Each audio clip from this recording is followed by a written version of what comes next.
नमस्कार। इस वक्त के बुलेटिन में आप सभी का स्वागत है। मैं हूं आपके साथ ऋतुश्री पथरिया। नजर डालते हैं छत्तीसगढ़ और मध्य प्रदेश की बड़ी खबरों पर। विधानसभा चुनाव से पहले छत्तीसगढ़ कांग्रेस की को लेकर बड़ा फेरबदल हो सकता है। जी हां, इस बात का मुख्यमंत्री ने इशारा किया है। शनिवार को दिल्ली में राष्ट्रीय अध्यक्ष मल्लिकार्जुन खड़गे से भूपेश बघेल की मुलाकात हुई, जिसमें छत्तीसगढ़ कांग्रेस संगठन में बदलाव को लेकर चर्चा हुई। भूपेश बघेल रायपुर लौटते ही एयरपोर्ट पर कहा कि संगठन में फेरबदल होने जा रहा है। इस पर विस्तार से चर्चा राष्ट्रीय अध्यक्ष से हुई है। प्रदेश के शीर्ष नेतृत्व में बदलाव होने की संभावना है। अमरजीत भगत को बड़ी जिम्मेदारी मिल सकती है।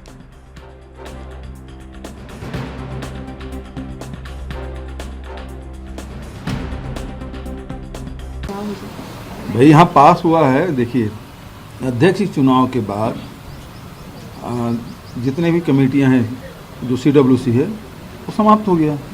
उसके जगह हमारे राष्ट्रीय अध्यक्ष जी ने स्टीयरिंग कमेटी बनाई, जिसमें हम लोग भी विशेष आमंत्रित के तौर पे हैं। तो यहाँ जो रायपुर राष्ट्रीय महाधिवेशन हुआ उसमें चुनाव होना था और सभी सदस्यों ने ये कहा कि इसको अध्यक्ष को ये अधिकार दे दिया जाना चाहिए।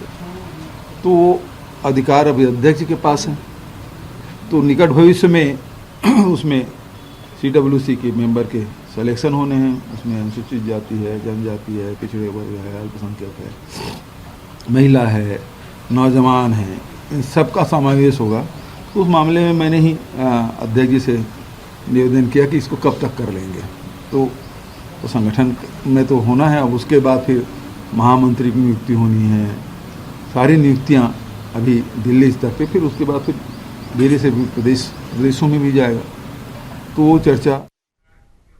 विवादों में रही बीबीसी की डॉक्यूमेंट्री को लेकर छत्तीसगढ़ के मुख्यमंत्री भूपेश बघेल ने कहा कि बीबीसी की डॉक्यूमेंट्री में अगर कुछ गलत है तो कानूनी तौर पर इसके खिलाफ कदम उठाना चाहिए, मगर आप उस पर बैन लगा देंगे, छापे मारेंगे, डराने का प्रयास करेंगे तो ये तो उचित नहीं है। अगर गलत है तो कार्रवाई करनी चाहिए। प्रस्ताव पारित करने से क्या होता है, इसी के साथ और उन्होंने क्या कुछ कहा, सुनिए। देखिए, डॉक्यूमेंट्री है, उसमें चैलेंज किया जाना चाहिए। यदि गलत है तो उसके तरीके हैं, उसके माध्यम से जा सकते हैं। लेकिन आप उसको बैन लगा देंगे, उसके यहाँ छापा डाल देंगे, डराने का काम करेंगे, तो ये उचित नहीं है ना। यदि गलत है तो उसे कार्रवाई होनी चाहिए। प्रस्ताव पारित करने से क्या होता है, उसमें कार्रवाई होना चाहिए गलत है तो, और नहीं है तो फिर स्वीकार करना चाहिए। केंद्रीय जल शक्ति एवं जनजातीय मामलों के राज्य मंत्री विश्वेश्वर टूडू बस्तर के 3 दिवसीय दौरे पर पहुंच गए हैं। शनिवार को केंद्रीय राज्य मंत्री ने जोरा नाला संगम का दौरा किया। इंद्रावती नदी के पानी को लेकर छत्तीसगढ़ और उड़ीसा के बीच चल रहे विवाद को लेकर राज्य मंत्री ने बड़ा बयान दिया। उन्होंने कहा कि आगामी 2 महीनों के अंदर केंद्र सरकार के द्वारा छत्तीसगढ़ और उड़ीसा राज्यों के सचिव स्तर की बैठक बुलाई जाएगी और दोनों पक्षों को सुनने के बाद केंद्र सरकार का जल शक्ति विभाग जोरा नाला को लेकर कोई बड़ा फैसला लेगा।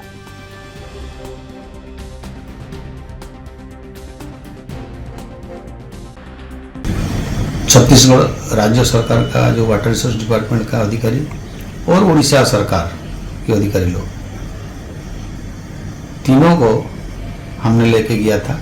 साथ ही साथ कुछ समाज सेवी संस्था के लोग, पत्रकार लोग, जिनके पास पिछले दिनों का जो अनुभव है, कुछ उनका ऊपर कुछ उन लोग स्टडी किया है। तो सब मिलके हम लोग गए थे और देख के आए। आने के बाद फिर सिर्फ अधिकारी लोगों के साथ हम लोग का एक छोटा बैठक हुआ कि what is their observation. Vishweshwar Tudu ji जो केंद्रीय राज्य मंत्री हैं, उनके साथ इंद्रावती जोरा नाला की समस्या को लेकर जो संयुक्त रूप से छत्तीसगढ़ के अधिकारी, हमारे इंद्रावती बचाव के सदस्य और उड़ीसा के अधिकारियों के द्वारा संयुक्त रूप से किया गया। ये निश्चित रूप से इंद्रावती का जो बस्तर में है 234 किलोमीटर का जल प्रवाह होता है। विगत दिनों इसी फरवरी महीने में और इसके पूर्व वर्षों में भी ऐसा है कि हमारे चित्रकूट वाटरफॉल में ये धाराएं ही बंद हो रही हैं। तो ये जो विडंबना है, इस पे दोनों राज्य सरकार और जिस तरीके से आज केंद्रीय मंत्री ने अपना दिलचस्पी दिखाया है, हमें उम्मीद है कि बस्तर का ये जो इंद्रावती जलवाहिनी है, इसका समाधान तत्काल निकल पाएगा। फिलहाल वक्त है छोटे से ब्रेक का। ब्रेक के बाद फिर नजर डालते हैं खबरों पर।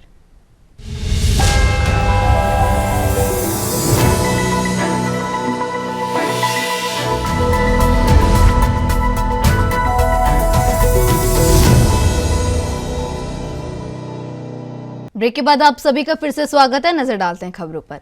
21 मार्च को विश्व वानिकी दिवस के अवसर पर राज्य सरकार के मुख्यमंत्री वृक्ष संपदा योजना का शुभारंभ करेंगे। इसके तहत प्रदेश भर के हर जिले में एक एक स्थान पर समारोह के रूप में शुभारंभ के कार्यक्रम का आयोजन होगा। मुख्यमंत्री भूपेश बघेल ने मनेंद्रगढ़ रवाना होने से पहले मीडिया से बात करते हुए 21 तारीख से शुरू हो रही योजना पर कहा, वृक्ष संपदा योजना जिसके माध्यम से जो लोग धान की खेती नहीं करना चाहते उन्हें फायदा पहुंचाने के लिए इस योजना को लाया गया। जैसे ही मिनट को बढ़ावा दिया, वैसे ही वृक्षारोपण को भी बढ़ावा देना चाहते हैं। ज्यादा से ज्यादा प्राइवेट सेक्टर में भी वृक्षारोपण करते हैं, तो उनके लिए भी हम वृक्ष संपदा योजना प्रारंभ करने जा रहे हैं। वृक्ष संपदा योजना है जिसके माध्यम से जो धान के अलावा दूसरा खेती करना चाहते हैं तो उसको हम बढ़ावा दे रहे हैं। जैसे मिलेट से हमने बढ़ावा दिया, उसी प्रकार से वृक्षारोपण को भी बढ़ावा देना है। तो ज़्यादा से ज़्यादा प्राइवेट सेक्टर में भी यदि वृक्षारोपण करते हैं तो वृक्ष संपदा योजना 21 तारीख से हम उसकी शुरुआत कर रहे हैं। उसका बड़ा कार्यक्रम है, उसको लॉन्च करेंगे और डिटेल। मध्य प्रदेश के मुख्यमंत्री शिवराज सिंह चौहान अपनी 2 दिवसीय धार्मिक यात्रा पर कृष्ण की नगरी मथुरा आए हैं, जहां उनके साथ उनकी पत्नी साधना सिंह भी इस यात्रा में शामिल है। वहीं बीती रात लगभग 10 बजे गिरिराज महाराज के धाम में गोवर्धन पर्वत की परिक्रमा के बाद आज वृंदावन में सीएम ने बांके बिहारी मंदिर में दर्शन करने पहुंचे। मध्य प्रदेश के मुख्यमंत्री शिवराज सिंह चौहान कान्हा की नगरी से अपार प्रेम और श्रद्धा रखते हैं, इसीलिए उन्हें जब भी मौका मिलता है वो गोवर्धन की परिक्रमा और बांके बिहारी मंदिर में ठाकुर जी के दर्शन के साथ पूजा पाठ करना नहीं भूलते। और यही कारण है कि जब भी शिवराज सिंह जी बांके बिहारी के दरबार में माथा टेकने आते हैं, उनकी सारी मनोकामना बिहारी के आशीर्वाद से पूर्ण होती है। और आज भी शिवराज सिंह का कान्हा की भक्ति में सरोवर नजर आए, जहां उन्होंने पहले बिहारी जी के साथ हाथ जोड़कर दर्शन किए। वहीं मंदिर के पुजारियों द्वारा उन्हें फूल माला के साथ पटुका पहनाकर मंदिर में स्वागत किया गया और फिर भगवान के भोग से आए प्रसाद को भेंट किया।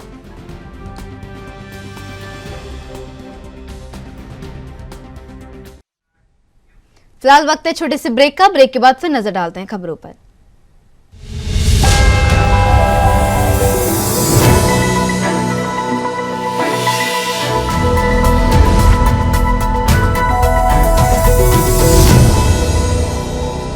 कोरबा जिले के बागो थाना में पदस्थ एसएसआई नरेंद्र सिंह परिहार की लाश थाना परिसर के कमरे में मिली।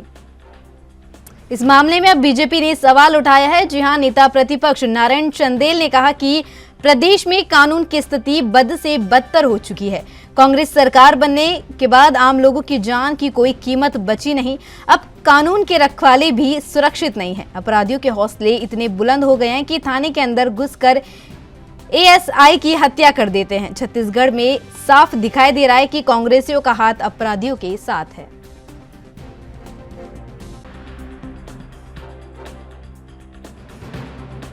प्रदेश के कोरबा जिले के बांगो थाना में संदिग्ध परिस्थितियों में नरेंद्र सिंह परिहार, जो वहां एएसआई के रूप में पदस्थ थे, उनकी लाश थाने के अंदर प्राप्त हुई है। यह इस बात का जीवंत प्रमाण है कि छत्तीसगढ़ में किस प्रकार से कानून और व्यवस्था की स्थिति बद से बदतर है। जब यहां थाना सुरक्षित नहीं है तो आम आदमी कैसे सुरक्षित होगा। इस पूरे घटना की निष्पक्ष जांच सरकार को कराना चाहिए और इसमें जो भी दोषी हो उसके ऊपर कड़ी से कड़ी कार्रवाई होनी चाहिए। आज थाना वहां बंद हो गया है, लोगों में भय का माहौल है और पूरे प्रदेश में इस घटना को लेकर के आम नागरिकों में भय और आक्रोश का वातावरण है। छत्तीसगढ़ प्रदेश कांग्रेस कमेटी के आह्वान पर ब्लॉक कांग्रेस कमेटी कोंडागांव ग्रामीण और शहर के संयुक्त तत्वाधान में आज स्टेट बैंक और LIC जैसी महत्वपूर्ण संस्थाओं में जमा देश के करोड़ों खाता धारकों की जमा पूंजी को केंद्र की मोदी सरकार द्वारा मनमाने ढंग से गहरे आर्थिक संकट में घिरे होने के बावजूद अडानी ग्रुप में निवेश किए जाने के विरोध में जय बस स्तंभ चौक में धरना प्रदर्शन किया गया। वहीं धरना प्रदर्शन में छत्तीसगढ़ प्रदेश कांग्रेस कमेटी के अध्यक्ष सह विधायक मोहन मरकाम भी उपस्थित रहे, जिन्होंने अपने उद्बोधन में केंद्र की मोदी सरकार और बीजेपी को आड़े हाथों लेते हुए कहा कि बीजेपी और केंद्र की मोदी सरकार के अडानी समूह में के पक्ष में घोर पूंजीवाद से आज सारा देश वाकिफ हो गया है।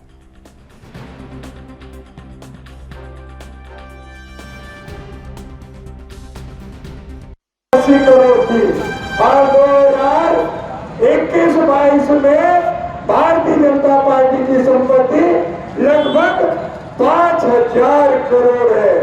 साथियों, मोदी जी कहते हैं देश का जनता कंगाल और भारतीय जनता पार्टी माला माल। ये भारतीय जनता पार्टी का चार चरित्र है। साथियों, इनके करनी और कथनी में अंतर है।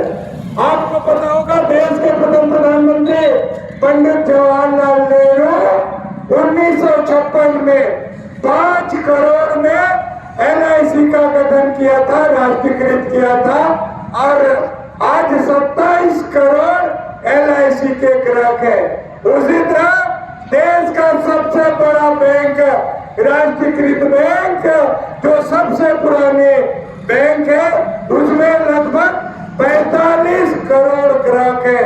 चाहे दुकान ठेला से लेकर, मजदूर से लेकर, उद्योगपति से लेकर आम जनता का पैसा LIC और स्टेट बैंक में पैसा है।